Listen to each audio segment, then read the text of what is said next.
Hi folks, and welcome to A&P with Dr. O. In this first video, we are going to begin looking at the bones. And when we look at the bones, we're going to start with the axial skeleton first. And with that axial skeleton, we are going to begin with the skull. We will have a series of videos, that way we can look at the skull in different orientations and see the different structures associated with those orientations. Right now, we are looking at an anterior view of the skull, and we can go ahead and see the frontal bone right here. Again, if we think back to our landmarks are going to be helpful when naming some of our bones. The forehead is the frontal landmark, therefore this is the frontal bone. And then we can see this suture here, and that's going to separate the frontal bone from the parietal bones that we'll focus on in another video here in a moment. And the term corona means crown. That can help us remember that this is the coronal suture. It's as if the skull was wearing a crown, or where you would place a crown on the head. That's a little tip to help you remember the coronal suture. Associated with the frontal bone are these notches. And there's one notch here below my pointer, and I've kind of put my pointer right on that notch. And there's another notch over here below my pointer. Again, if I kind of put my pointer in the notch, that's where that notch is going to be found on either side. And these notches are known as the supraorbital notches. Supra meaning above, and orbit meaning the eye socket here. We have these notches above the eye socket. We can also see here from this view the nasal bone, and that is going to be associated with the nose. So here's our nasal bones here. We can also see the maxilla and the mandible. And then the zygomatic bone is our cheekbone.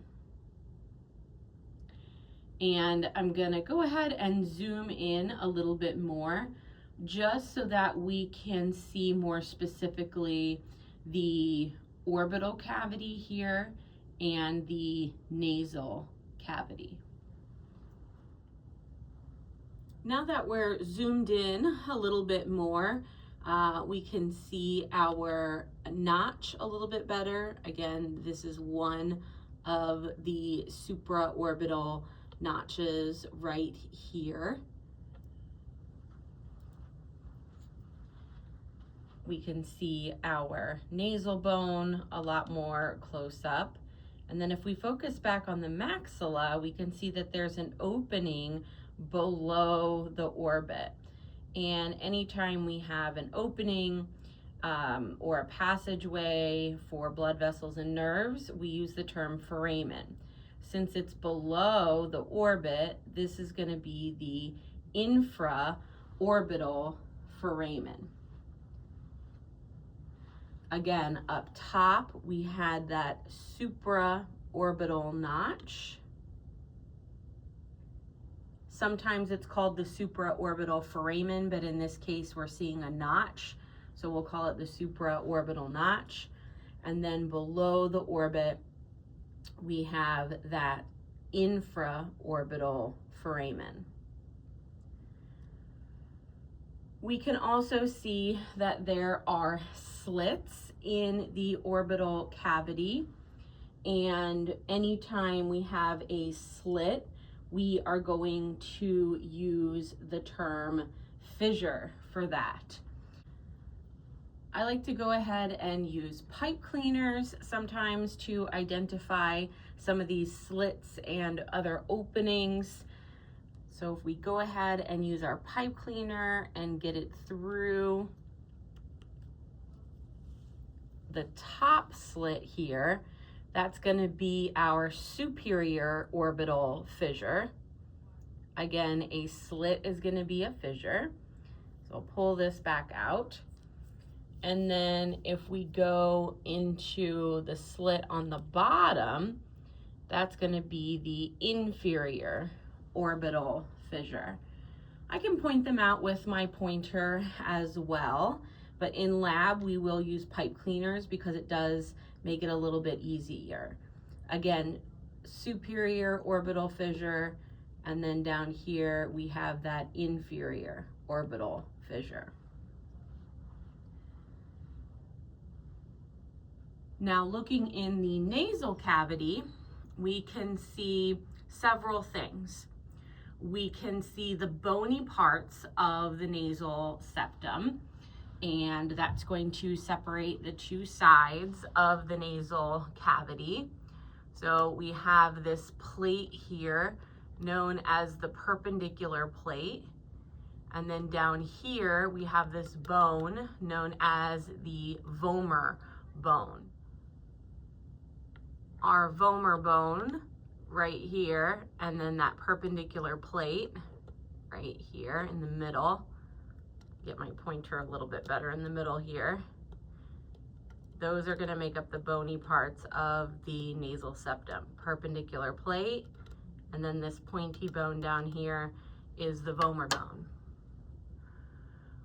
We can also see these bony flaps or curls as well. We have pairs of them on either side. I like to start with the ones on the bottom. These are going to be the inferior nasal conchae.